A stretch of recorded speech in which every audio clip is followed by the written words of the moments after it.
tak sedar. So, saya bersalah ke tidak macam tu. Baik. Kalau awak tak tahu, saya lagi tak tahu. Nombor 2 tu. Tak tahu, masa tu tak ni lagi. Bukan. Zero mistake. Zero. Kita punya KPI zero mistake. Mana resume saya dia kena tulis. Lagi sikit lah. Buka tu tak masuk. Ya tu, kita boleh masuk bilik ke untuk start treatment. On first day. Macam ambil duit ni dia macam kita tak sabar nak tahu result.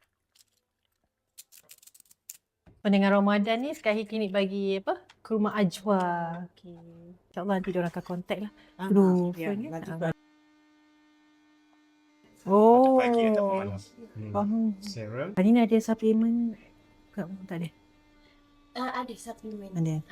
Kita buat ultrasound je hari ni. Tak ada hari ni. Okey, jom. Kita nak buat ultrasound kan. Sebelum kita masak. Habis patient balik, habis lah. Ya. Dia kan ada